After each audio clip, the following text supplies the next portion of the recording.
नमस्कार, स्वागत है आपका। आप देख रहे हैं न्यूज़ भारत टीवी। हम इस वक्त मौजूद हैं प्रयागराज के करेली क्षेत्र में। जिस जगह मैं खड़ा हूँ वो एक इनाया फाउंडेशन चैरिटेबल ट्रस्ट की तरफ से ये हॉस्पिटल संचालित है। यहाँ पर आज इनाया फाउंडेशन की तरफ से एक निःशुल्क कैंप आयोजित किया गया है, जहाँ पर छोटे-छोटे बच्चों में जो दिव्यांगता पाई जाती है, जो जन्मजात से भी होती है, कुछ को साल 2 साल के बाद पाई जाती है, तो उसी को देखते हुए, ध्यान में रखते हुए इनाया फाउंडेशन चैरिटेबल ट्रस्ट के सचिव डॉक्टर मोहम्मद कदीर साहब हैं, हमारे साथ मौजूद हैं। इस समय इसी हॉस्पिटल में ये कैंप निःशुल्क आयोजित हो रहा है। डॉक्टर साहब, मैं आपसे ये जानना चाहता हूँ, आज जो आपकी तरफ से ये निःशुल्क कैंप आयोजित किया गया है, क्या इसका उद्देश्य था और किस कारण लगाया गया? हमारा उद्देश्य ये था कि हम आज तक सेरेब्रल पैल्सी जो जन्मजात दिव्यांगता कहलाती थी, उसको ये मैसेज देना चाहते हैं कि ये विकलांगता नहीं है, न ये अभिशाप है। आज तक इसको अभिशाप ही माना जाता था। अगर हम लोग जितनी जल्दी बच्चे, इस तरह के बच्चे जो ग्रसित होते हैं, अगर हम 6 मंथ, 7 मंथ या 8 मंथ में ही अगर हम लोग अच्छा उसमें इन्वेस्टिगेशन करके अगर हम लोग जान जाते हैं कि ये बच्चा सेरेब्रल पैल्सी में है या इसके ब्रेन में चोट लगी है। चोट 3 वजह से लगती है। बच्चा कभी पेट में होता है, उस वक्त कोई चोट लग गई, या डिलीवरी के समय कोई उसकी ऑक्सीजन है, या माँ को ब्लड प्रेशर हाई हो गया, या शुगर है, या डायबिटीज़ है और या बच्चा आपका जो है 5 साल की शिशु अवस्था में कभी भी हेड इंजरी हो गई, गिर गया, या आप गाड़ी से जा रहे हो और सिर में चोट लग गई, बच्चा सीट बेल्ट न लगाने की वजह से, तो इस तरह ये सेरेब्रल पैल्सी इसको बोलते हैं। ये कोई डिजीज़ नहीं है, ये एक डिसऑर्डर है, ये एक घटना है और डिसऑर्डर की कोई दवा नहीं आती है। ये एक बीमारी नहीं है। बीमारी होती तो इसकी हम लोग कोई मेडिसिन खोज पाते। अभी तक आज की तारीख में कोई इसकी मेडिसिन नहीं है। इससे होने वाली जो एसोसिएटेड प्रॉब्लम्स हैं उसकी तो आपको दवा मिल जाएगी, सेरेब्रल पैल्सी की दवा नहीं मिलेगी। और हमारा मैसेज आज के दिन ये था विकलांग दिवस के मौके पे कि इस तरह के बच्चे अगर अर्ली इंटरवेंशन प्रोग्राम के जरिए से अगर हम लोग एक्सरसाइज जल्दी चालू करा दें, ट्रीटमेंट जल्दी चालू करा दें, पूरी टीम के साथ, ये एक सिंगल हैंड में नहीं होता है, टीम के साथ में काम किया जाता है।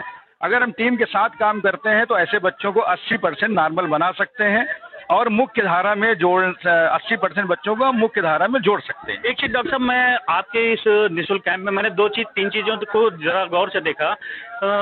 सबसे बड़ी चीज़ कि यहाँ पे कुछ ऐसे बच्चे हैं जो 2 साल से दिक्कत उनको क्या है, खड़े नहीं हो पा रहे हैं, बैठ नहीं पा रही। ये समस्या कब तक चलेगी और ये कैसे ठीक होगी? जी, ये जो है इसमें ये देखना है कि हम जब बच्चे की स्क्रीनिंग करते हैं तो सीटी स्कैन, एमआरआई में या पूरी हिस्ट्री लेने के बाद ये पता चलता है कि ब्रेन में कितनी चोट लगी हुई है।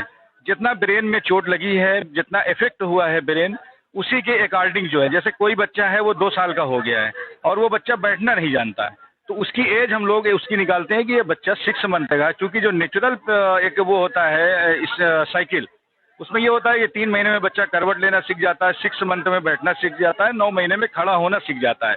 तो 2 साल का बच्चा बैठना नहीं सीखा है, उसी के अकॉर्डिंग हम लोग बता पाते हैं कि इसमें कितना समय लगेगा। और ये कई टाइप्स की होती है सेरेब्रल पैल्सी।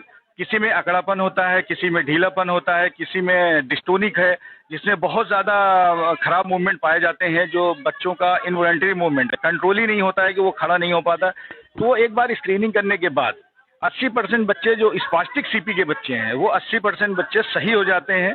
डिस्टोनिक में थोड़ी सी प्रॉब्लम होती है, उसके लिए अलग से हमें कुछ एक्सरसाइज जिसमें टोन रिड्यूसिंग पास्चर वगैरह, टोन को कम कराना होता है। कुछ बच्चे ऐसे होते हैं जो बहुत ढीले ढाले होते हैं। अक्सर ये होते हैं कि आपका 2 साल का बच्चा हो गया, उसमें नेक होल्डिंग नहीं आई है, तो उसको हमें रूल आउट करने की ज़रूरत है कि इसमें बच्चे में थायराइड तो नहीं है या कोई सिंड्रोम तो नहीं है। अगर कोई सिंड्रोम है तो उसको हमें उधर जाना है। कोई जेनेटिक्स डिसऑर्डर है तो उस साइड हमें जाना है, उसको रिफ़र करने की ज़रूरत है। अगर फिजिकल डिसेबिलिटी है तो हम लोग फिजिकल डिसेबिलिटी को 80% सही कर सकते हैं। अच्छा सर, आखिरी सवाल ये है कि आपके इस ट्रस्ट द्वारा जो संचालित हुआ था आज निःशुल्क कैंप, क्या संदेश देना चाहते हैं उन बच्चों के परिवार के माँ बाप को कि वो बच्चों का अपना किस तरीके से ख्याल रख सकें?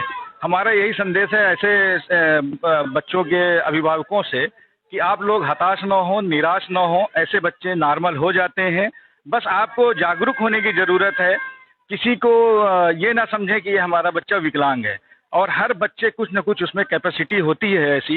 कुछ बच्चे हाथ से लिखना बहुत अच्छा जानते हैं, क्योंकि ये जो इस तरह के जो बच्चे होते हैं उनमें ब्रेन पूरी तरह से डैमेज नहीं होता है, उनका कोई ना कोई एक हिस्सा जो है वो डैमेज होता है। उसी के अकॉर्डिंग जो है वो बच्चे, बहुत से ऐसे बच्चे हैं, अभी एक बच्ची है जो हमारी नीट में क्वालिफाई की है, एमबीबीएस क्वालिफाई कर पाई है। एक ऐसा बच्चा है जो सिंगर है, बहुत अच्छा गाता है। कुछ ऐसे बच्चे हैं जो हमारे इंजीनियरिंग कॉलेज में सेलेक्ट हुए हैं। तो ऐसा नहीं है कि ये बच्चे नॉर्मल नहीं है, इन बच्चों को नॉर्मल ही समझा जाता है। और आज की तारीख में दिव्यांगता जो है वो 80% खत्म हो चुकी है, क्योंकि कोई ना कोई तो दिव्यांगता है। किसी का चश्मा लगा हुआ है, किसी का एक हाथ नहीं, किसी का पैर नहीं है। तो हम ऐसे पेरेंट्स को ये बोलना चाहते हैं कि आप इस तरह के बच्चों को, सेरेब्रल पैल्सी से ग्रसित बच्चों को विकलांग न समझें और एक्सरसाइज करवाएं। आपका बच्चा नॉर्मल 80% हो जाएगा। आज के इस कैंप में आपके यहाँ कितने वरिष्ठ डॉक्टर आए और लोगों को जो है ओपीडी करके देखा? हमारे यहाँ मुंबई से डॉक्टर जयदीप हैं, जो सेरेब्रल पैल्सी एक्सपर्ट हैं, उनको 16 साल के एक्सपीरियंस है। हमारे डॉक्टर मंसूर आलम सर हैं, जो दिल्ली से आए हुए हैं, उनको 30 साल का अनुभव है सेरेब्रल पैल्सी पे, और वो मास्टर हैं सेरेब्रल पैल्सी पे। और आज की तारीख में हमने जो है, हमारे यहाँ जो अभी तक रजिस्ट्रेशन हुआ है वो 130 रजिस्ट्रेशन हो चुके हैं अभी तक। सुबह 9 बजे से ओपीडी है, 4 बजे तक का हमारा प्रोग्राम है। देखिए कितना खिंचता है अभी। क्या क्या सुविधाएं दी गई मरीज को? आज जो है फ्री ऑफ कास्ट ओपीडी है। ओपीडी के साथ में जिन बच्चों को एफओ और गेटर की ज़रूरत है और वो ज़रूरतमंद है, उसको फ्री हम लोग देंगे। उनका नाम लिख के उनकी नाप होगी और वो फ्री प्रोवाइड कराया जाएगा। जिन बच्चों में सर्जरी की ज़रूरत है, वो कोई भी सर्जरी हो, चाहे वो टीए लेंथनिंग हो, एडक्टर की हेमिस्टिंग हो, या आपका कूल्हा उतर गया बच्चे का, कोई भी सर्जरी है वो टोटल फ्री ऑफ कास्ट की जाएगी और इसमें कोई निःशुल्क है, पैसा नहीं लगा। आज की तारीख में जो स्क्रीनिंग होगी उनका नाम लिख के प्रोवाइड कराई जाएगी। ओके सर, धन्यवाद आपका। और हमारे साथ हैं इनाया फाउंडेशन ट्रस्ट के जो है डॉक्टर मोहम्मद कदीर साहब। ठीक देखिए मेरे पीछे तो तमाम जो है मेन द्वार से जो अंदर आ रहे हैं रजिस्ट्रेशन कराने के बाद, ये तमाम यहाँ परिवार अपने अपने बच्चों को लेकर बैठे हैं। सभी बच्चों को कुछ ना कुछ दिक्कत है, कोई चल नहीं पा रहा है, कोई अब देखिए एक बच्चा है, क्या नाम है, मैं इनकी माता जी से बात करूँगा। क्या नाम है? प्रियांशु। प्रियांशु नाम है। कितने साल का है ये? अरे 16 साल का। 16 साल का। क्या दिक्कत है ये, कब से, मतलब जन्मजात से है? जी जन्मजाति है, जब चला नहीं तो जन्मजाति न मानेंगे। जी जी। डॉक्टर ने क्या कहा कुछ? मतलब यही वो फिजियोथेरेपी और यही दवा चलाते हैं, दोनों से मानसिक शारीरिक दोनों से। जी हाँ जी। चलिए, ये बड़ी दुख की बात है जब परिवार का कोई बच्चा जो है हमारे बीच में जब विकलांग हो जाता है जन्मजात से, तो ये माँ बाप को बहुत कष्ट उठाने पड़ते हैं। फिलहाल जो है ये एक बहुत अहम पहल उठाया गया है इनाया फाउंडेशन ट्रस्ट की तरफ से। तमाम ऐसे जो दिव्यांग बच्चे हैं जो इनका यहाँ पे इलाज चलेगा, जो भी होगा डॉक्टर साहब ने पूरी तरीके से, अभी आपने सुना होगा उनकी बातों को, पूरी तरीके से उन्होंने अपनी बात को बताया किस तरीके से यहाँ इलाज चलेगा और किस तरीके से फ्री ऑफ कास्ट उनको जो इस कैंप में रजिस्ट्रेशन होंगे उनको सुविधाएं दी जाएंगी। मैं मोहम्मद रिजवान प्रयागराज से देखते रहिएगा न्यूज़ भारत टीवी।